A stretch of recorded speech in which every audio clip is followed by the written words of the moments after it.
in a general sense, we want to reframe perceptions that people have towards Afghans, Muslims, brown people in general. But we also want to put right in front of them this issue that they have seemed to forgotten about.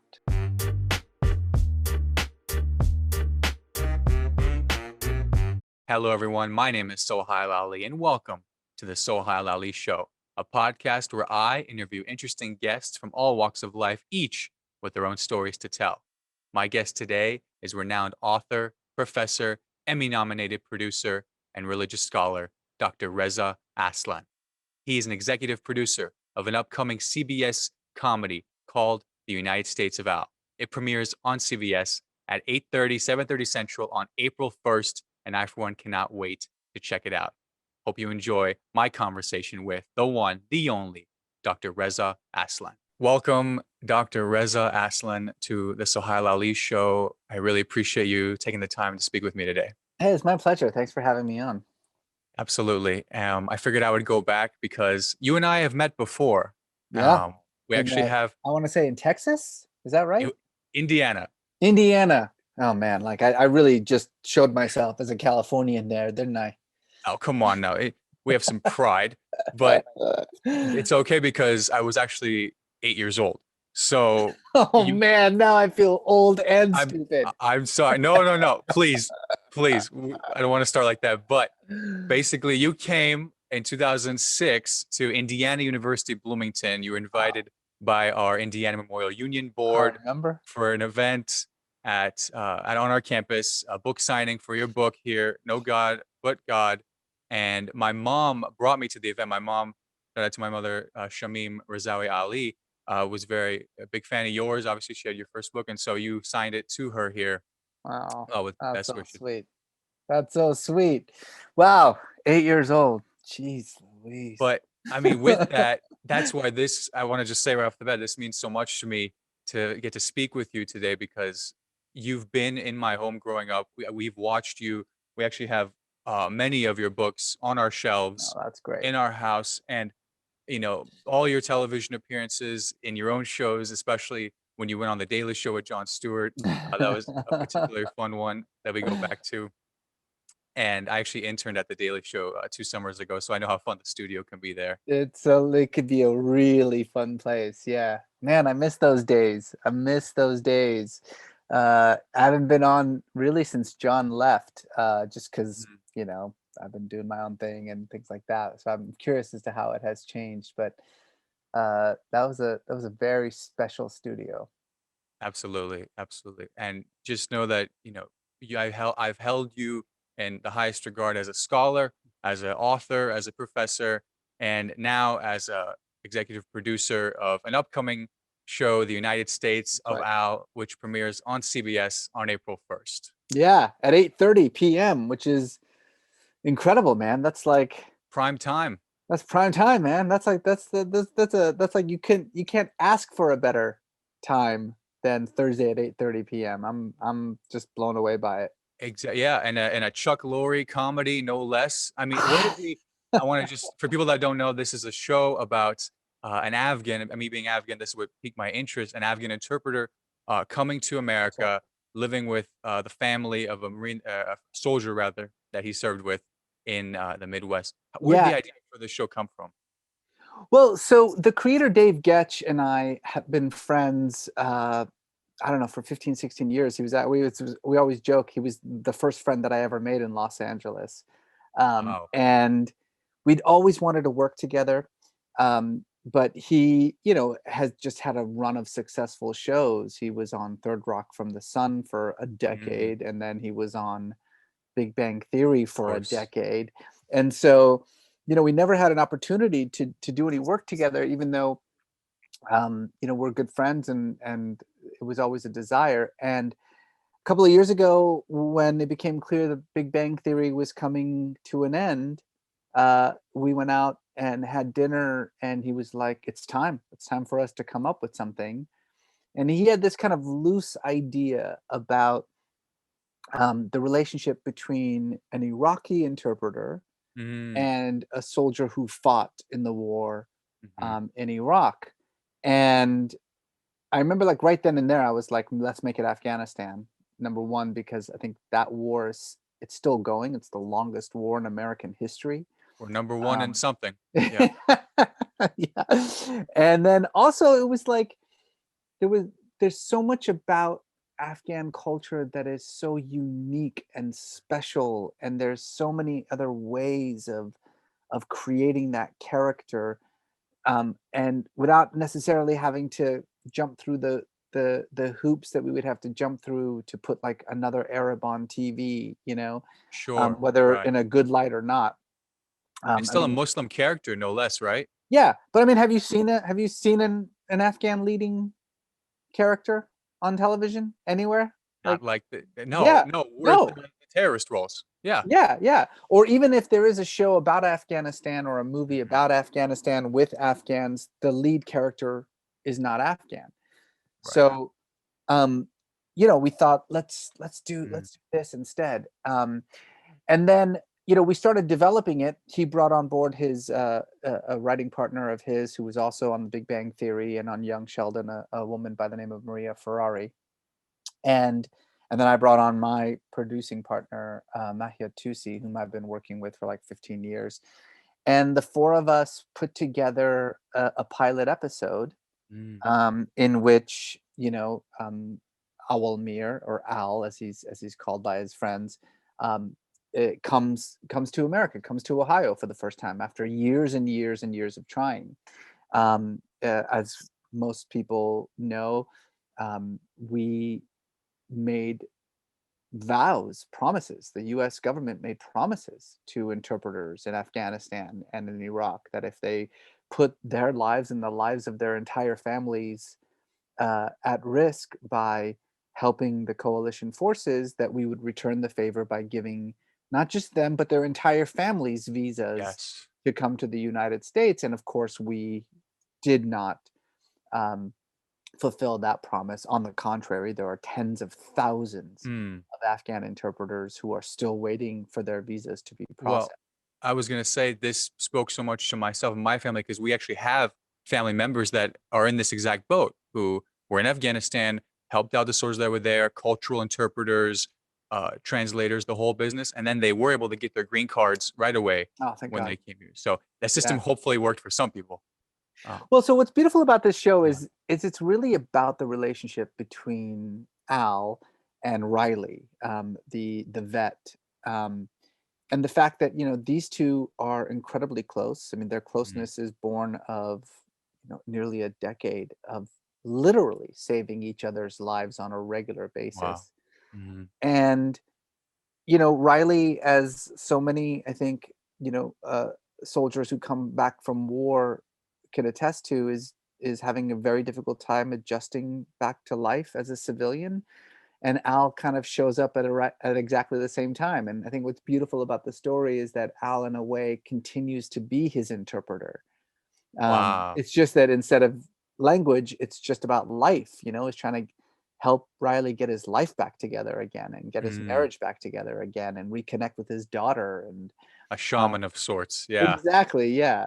Um, That's beautiful. and it's a beautiful relationship, and it is a family uh, show, so we really get to see the way that Al um, interacts with all the members of Riley's family, all of whom are in one way or another dealing with various things, and the way that they interact with him. And it's a little bit of a fish out of water comedy, and it's a situation comedy. It's a sitcom, right? So it Yeah. really, in many ways, genre speaking, it's kind of the lowest denominator.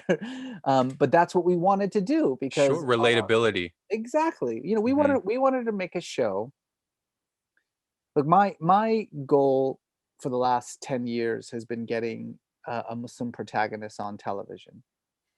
And although over the last couple of years it has finally started to happen, I think of Rami, for instance, Mhm. um, it's so far it hasn't been done in a very sort of broad-based or popular way, right? I love Rami. I mean, I think it's a great show, but Absolutely. it's on Yeah. Hulu. Specific. Yeah. It's very specific, Mhm. very, it's got a very limited audience. Mhm.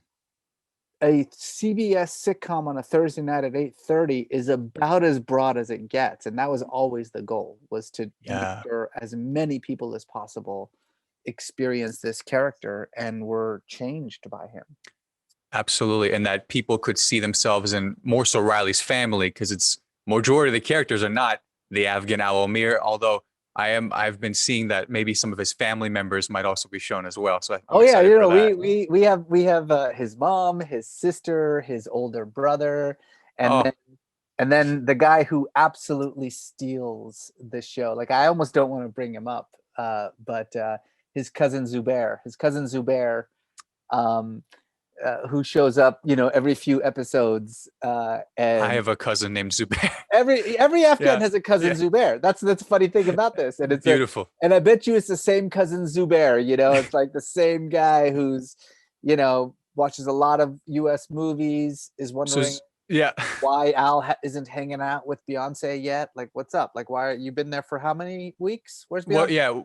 yeah, you're in Ohio. Why there? Yeah. Yeah, So exactly, exactly. Zubair steals the show. Zubair steals the show, man. We all love Zubair. Oh, Um, yeah. so yeah, I mean, that was the idea, is that what we really, really wanted to do was to make sure that we were presenting an authentic character.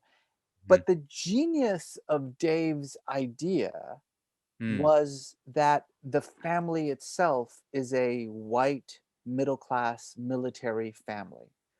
And absolutely. what we wanted to do is really create a family situation that other, like, white middle class individuals would latch onto, and then we kind of sneak Al into it. Exactly. Yes. Yeah. This is the pond he's coming into. As someone born and raised in the Midwest, obviously both my parents are born in Kabul. They came to Bay Area and then Yeah, eventually through the university came and planted seeds here in Bloomington, Indiana. So I'm born and raised here in the Midwest. I know many families, such as Riley's close people in our community, like Riley's family. I can just see them in these characters already. And what exactly. they've shown me and my family with their kindness and their openness, they just need to get to know one of us. Absolutely. And look, that's always been my entire philosophy around working with pop culture media, is Mm, that TV has the power to reframe people's perceptions in a way that mm, no other medium has, right? mhm, And particularly the sitcom. I mean, mhm. I learned what America was because of the sitcom. That's how I learned Yep. English. It's how I understood what America even was. Um, I think that when you look at the really broad and rapid shifts in perception that have taken place in America, whether it's towards African Americans, or Yes. people of color, or LGBTQ community, or whatever the case may be, it's always been TV that has led the way, Mm, right? And you know that idea that we could use that same power, the power of television, to mhm, change the way that people think, mhm, not just about Muslims and not just about Afghans, mm, but about this entire kind of region and the role that we mm. have played in this region. I mean, one thing that we do not shy away from is, in the guise of comedy, of course, um, you know, being very honest and clear about what the war in Afghanistan has done, not just to Afghans, but to the soldiers who fought in that war, and Yeah. who were told in no uncertain terms, go and get revenge for 9/11, or go and get, transform this country for democracy, go and Mm, all these things, none of mhm. which turned out to be true at all, and who have returned from that war, not just Believing this. traumatized, yeah, not just Yes. traumatized as they would anyway, but also in that place where they don't even know why they even went. Like, what was the point, man? Mm, Why did we mm. go? What was that all about? You dedicate Um, yourself to something for so long, this ideal, this mission. And yeah, that's what I was going to ask too, because it's so clearly shown that the relationship, or the character rather, Riley himself, coming back home, struggling to readjust civilian life. This is so many people's stories, and why you all thought that was also particularly important to show, like his marriage issues, for example. absolutely, Right. absolutely. We never we try our hardest not to put a label on Riley's issues. We don't Sure. call it PTSD or whatever. But I mean, you don't have to have undergone a war to understand what's wrong with Riley. Mm. I mean, it's very clear, and Yeah. it's a funny show. It's a heartwarming show, Yeah. Yeah. but it has moments of profound seriousness, which you Yeah. don't normally get on a sitcom. And I'm really, I mean, all praise to Warner Brothers and CBS and to Chuck Lorre for allowing us to get really serious. Yeah. Like And at during this least, time as yeah, well, out of all the especially, times, that's what I wanted to ask too, because like I said, I've been following the news, I've been following the deadline articles, I've been so excited all along the way. It got picked up, it's getting to air, yeah. and then I'm looking and I'm watching, I'm seeing some behind the scenes, some friends of mine are production assistants and writer assistants, stuff like this. It's still being made during COVID. I don't even know how we manage that part, honestly. A lot of it is, just being careful and doing things Mm, through distance. All the producers, like I've never really stepped on the set. I watch everything on a feed, and okay. I'm constantly like texting, like say this instead, or do this or whatever. Yeah. Um, but we've made it work. We've made it Hmm. work, and I think in a way the sitcom genre, i- you know, has made it easier because everything Mm, takes place in a soundstage, and so you can hmm. limit who can walk in here, who walks out. Um, Literally blocking them all out. yeah, Yeah. exactly, Yeah. exactly. It's like a vault It's inside made that for this. soundstage. And you Um, mentioned obviously Chuck Lorre. I would say probably today's, not that Norman Lear, God bless him, is gone, but he's kind of carrying the torch of what Norman Lear did, right? I mean, name another person making sitcoms. Can you? Exactly. I can't. Can you? That go 8+ seasons each one. That's why I'm particularly excited. But This guy, I'd love to go back to, Jesus Christ. I'd love to go back to, Hold on, I got to knock on stuff. Come on, man. We're yeah, in our part of the knock on world. You all you the way. can't you Yes, can't say yes. stuff like that. No, no, Burn no, some no, no. misfend or something. And the words of Carl Reiner, every morning he woke up. If you're not in the obits, you eat breakfast. That's But the your show, Rough Draft, which I've been a big fan of, the Rami Youssef episode, but also I watched your episode with Norman Lear, and wow. And I think you brought up a great point that stuck out to me, which we touched on, is that Middle Easterners, Muslims, we need to laugh at ourselves. We need to be relatable in that sense, right? And yeah. I'm really glad you said that. So, one of the things that we wanted to make sure, this is just kind of how we think at Boom Gen, my Hmm. production company, and it's how we tell stories, is that we want to Mm, make sure that everyone talks a lot about making sure that representation exists in front of the camera, and that's important, and we try our very best. And yes, it is true, as people have said repeatedly, that our character Al is not played by an Afghan. This, despite the fact that we watched literally 100 Afghan actors. We oh had a yeah. massive attempt to try to find an Afghan actor, but Hmm. in the end, what was difficult is we found all these amazing Afghan actors, but what we were asking them to do was a situational comedy, which is a unique set of skills. They'd be like Yes. brilliant actors, and you'd be Yes. like, Yes. okay, but you do realize it's a sitcom. Like, can you Yeah. do it again, but make us laugh? Yes. It's very hard. However, Yeah. that said, Hmm. all the other Afghan roles are played by Afghans, and we're very proud of that. But what Hmm. was much more important to us was not just making sure that people in front of the camera were Mm. representative. It was the people behind the camera. I mean, Those we have a telling the story. we have a writer's room with 4 Afghan writers in it, which is shocking. Like, I didn't people were like, "Are there 4 Afghan That's gotta be a new writers?" record. That's gotta be a record. It's Not unquestionably unheard a of. record. Yes. Yeah. Yes. Um, Two of them, well, actually, none of them have ever written for a show before. Mhm. One Mhm. is, the great, brilliant, genius, comedic mind that is Fahim Anwar. So he's, Great friend of that mine. he's Yes. a Mhm. genius. Yeah. Um, Another guy, Habib Zahori, was a journalist.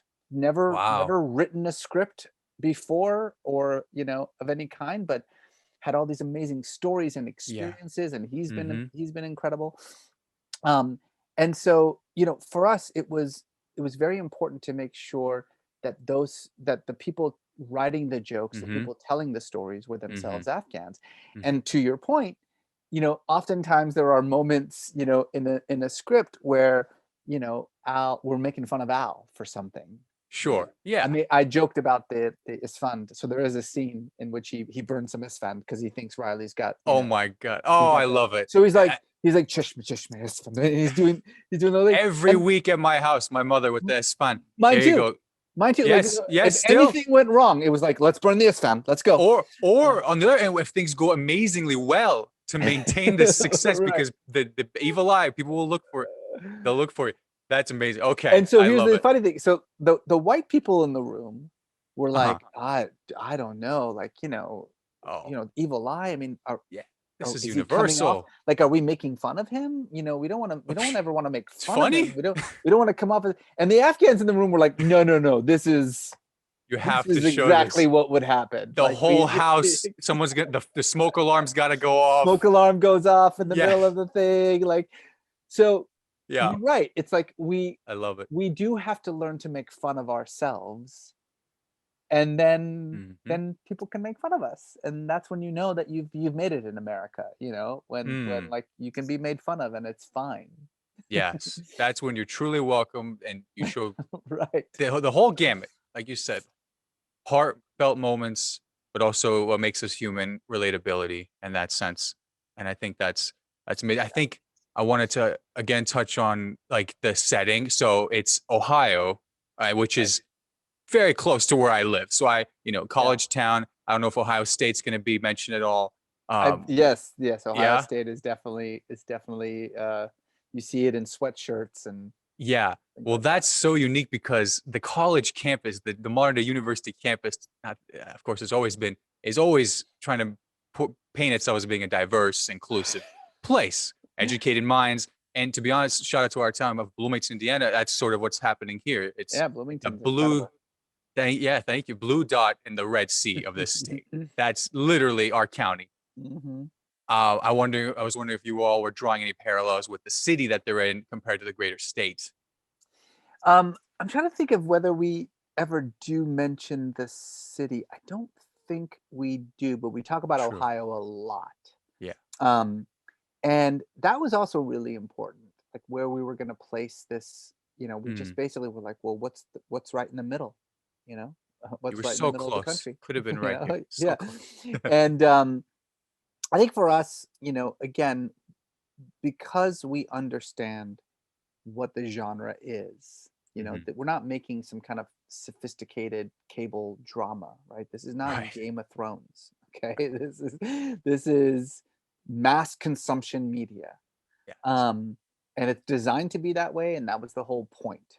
Mhm. um we wanted to make sure that the audience saw themselves in these characters, right? When they looked at these characters, they they they saw, themselves and their dad and their mom and their sister, and that would allow, I think, for Al to play a role in the lives of the audience that he's playing in the lives of the characters on screen, you know Mm. Mhm. um Mhm.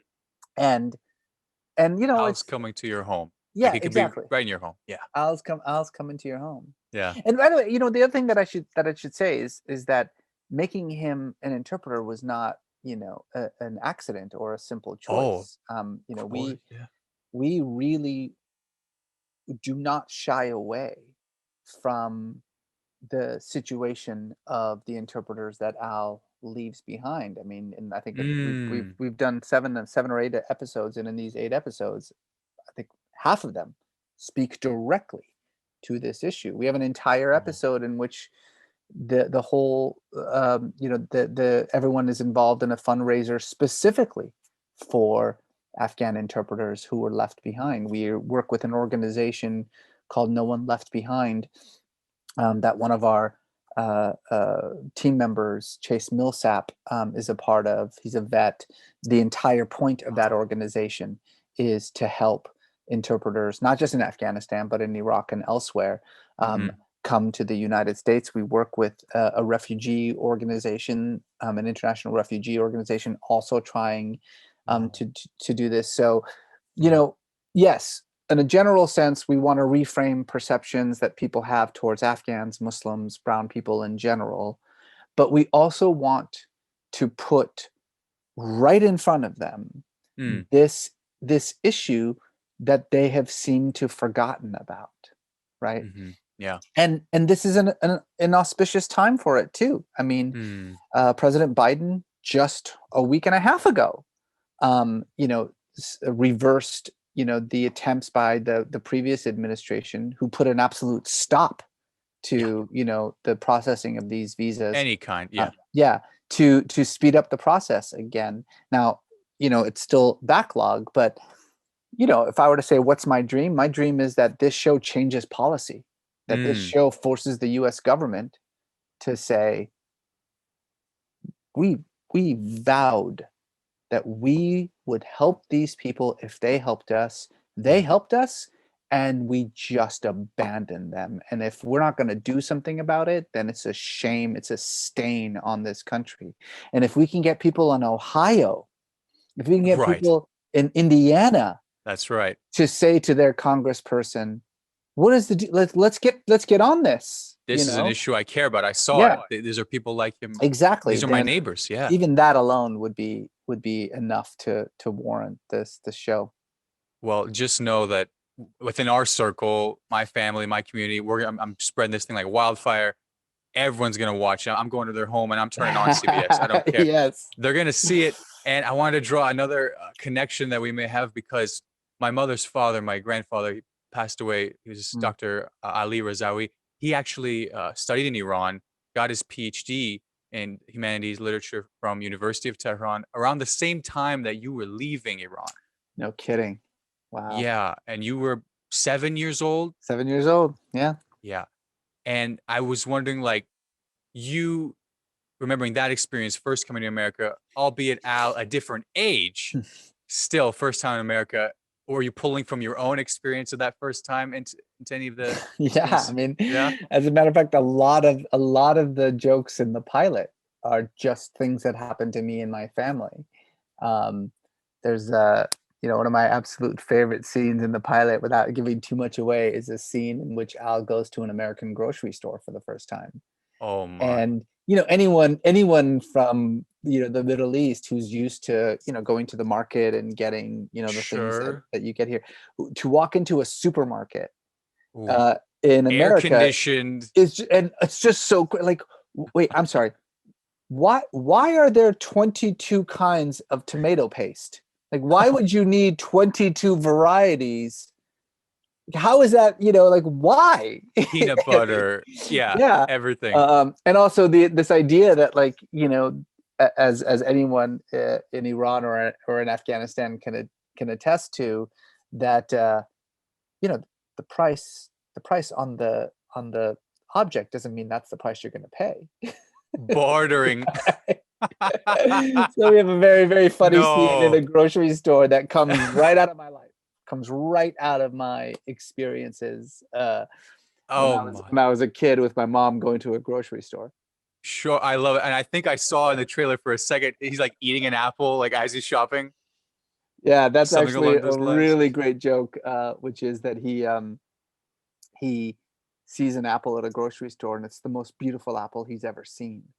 He's like, what? I mean, this apple is perfect. I've never seen an apple this good. Back home, yeah. And he takes a bite out of it, and he's like, oh, it's like, what is that? Like, it just happened to look so good. I yeah. mean, it's just and this idea again that it's like, the fruit here looks so good and it tastes like garbage. Oh Whereas, my, like, the right. fruit in Afghanistan looks weird, but it's delicious. It's the best Yeah, apple or mango, banana. Exactly. You can't even get these things. These are luxury items back there. Like, this is once a year, maybe you'll see a banana, right? Like that. But I wanted to ask as well, because you mentioned Boomgen Studios. I love for you to talk about the genesis of this production company. Yeah, so this all began, I guess, at this point, 15 years ago. Mahed Tusi and I were brought together. Mahed Tusi is a filmmaker and an activist. wonderful storyteller, and he and I Absolutely. were brought together by a production company to put together, a documentary idea about kind of what's next in the Middle East. Hmm. And this was 2006. And so we put together a reel and a pitch called the Boom Generation. And the Mm, argument was, there's this gigantic youth bulge in mm, this part of the world, and in any minute now it's going to pop, and it's going to bring down the governments there. It'll start in Iran, and then it'll move to Egypt and beyond, and all the old establishment, they're all going to crumble, and this youth generation is going to actually transform make this some region. change from what all they've um, seen. Yeah. yeah. And when we went out there in order to start pitching this thing, we just kept hearing the same thing over and over again from people like, what? No, there's not. Like, you think Mubarak is going somewhere, and young people in Iran, they don't care. And, not, that's just absurd. Why don't you do it? Why don't we instead do it on how Iran and Israel are about to go to war? And we were just like, oh, geez, Oh boy. like, so Mm, we talked to each other. First, we said no. And Maher and I, had lunch, and we said, you know, the problem isn't our idea. The problem is the decision makers. mm. You know, what if we were the decision makers? So we took the Boom Generation, we made it Boom Gen, and instead of a documentary, we made a company.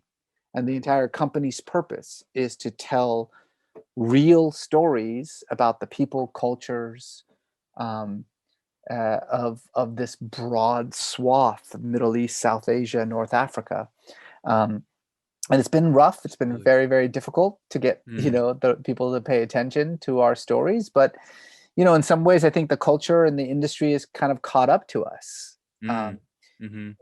we this isn't the first television show with a Muslim protagonist that we've sold. We sold a show, a 1 hour drama to AMC with, very big, prestigious talent behind it.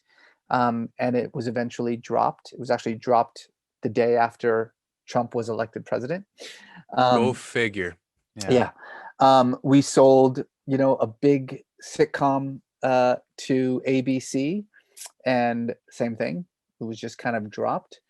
Um, and so, it took a while, but I think the industry is starting to understand that these are some amazing stories and that there's a real audience for it. And so, Mhm. I'm really, again, very, very grateful to Warner Brothers and CBS and Chuck Lorre for believing in this show. Absolutely. I mean, the pitch you all must have had. Yeah, everyone talks about when you pitch to the studio finally, when you get that meeting, whether you have to dazzle them in the first 8 minutes. Did you all put together like some relatable points, some comparables? Like, Yeah. So yeah. I could, so, I definitely have had a lot of interesting and terrible pitch experiences. The, the wonderful thing about working with Chuck Lorre is Mm, that you don't have to pitch anyone once Chuck Lorre says yes. that is right. Once, so, we put this pilot together and we showed it to Chuck, and Chuck was like, yeah, this is great. And then we were Wow. like, okay, great, so let's prepare the pitch, to Warner Brothers, and then we'll prepare the pitch to CBS. And he was like, pitch? No, no. He was just like, We're gonna yeah, be on the lot it's on Chuck. Monday. Yeah. Yeah, we're gonna do this now. Okay, thank you. I was like, we were like, Yeah. Eight what? thirty. Eight Yeah. thirty p.m. Yeah. Is this what life is like Wow. when, The in the fast fast lane. lane? Exactly. Yeah. Um, Oh so man. it was unbelievable. Yeah. What The did hard he part was see getting in Chuck it? to say yes. Yeah, I was gonna say, and then what did it take for that part? 'Cause I mean, this is not his first rodeo. So yeah, so here's the thing. Here's what I will say about Chuck that's really remarkable is this guy has had so many successes. I Mm. think going like back to Dharma and Greg. I mean, this dude, everything he touches turns to gold. Legend, So yes. he's already had that. Do you know what I Mm, mean? He's already mhm, had the number one shows, most popular shows. He's got mhm, all that. mhm, And so what I love about a guy like that is that, his point right now is, well, what else do I want to do? Like, mm, and I think what he wants to do is something that's meaningful, something Mm, that's different. He could just redo the Big Bang Theory again and again. you know but right. you look at his shows on TV right now. um you know Mom, which is about alcoholics, and Absolutely. and Al, which is about these very serious topics. I think, Mm, he's in that place where he's had so much success hmm. that he's able to say, what I do from now on, I want to actually have meaning, and I want it to Mm, sort of, change people.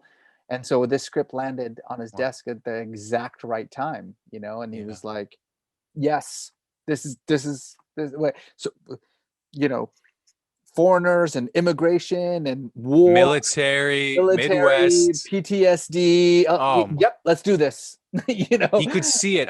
He probably could Mhm. definitely see it. And even as I mentioned, I've been tracking it on IMDb, everything, like every step of the way. And then finally, when that trailer dropped, I said, exactly, Yeah, exactly. yeah, And yeah, I think that's just his magic. Like he will bring to you what it is. You'll see yourself. yeah.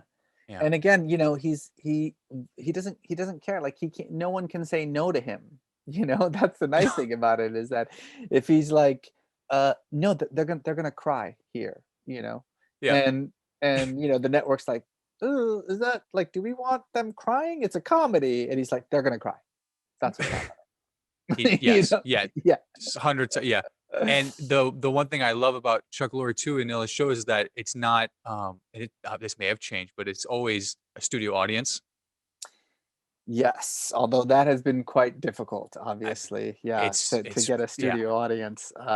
But to be honest with you, it's actually it's made this a better show, because we've been able to do a lot of single camera work that you normally Mm, can't do if you're filming in front of a studio audience. sure, different Um, angles. yeah, Yeah. so it Mhm. doesn't look like Friends, you know? Mm. It's not wide angles and a bunch of people moving around. Like, we can do Yeah. close-ups, and we can, like, hold on, we can actually take a camera on our shoulder and move into the scene, Yeah. and allows for so much more emotion Mm. to be shown. So, yeah, this Wow. was bought and sold as a multicam in front of a studio audience. That was the whole point. Classic. Yep. And then what the quarantine did was allow us to do more like a hybrid show, where you do have the multicam aspect of it, but you can also get really close up.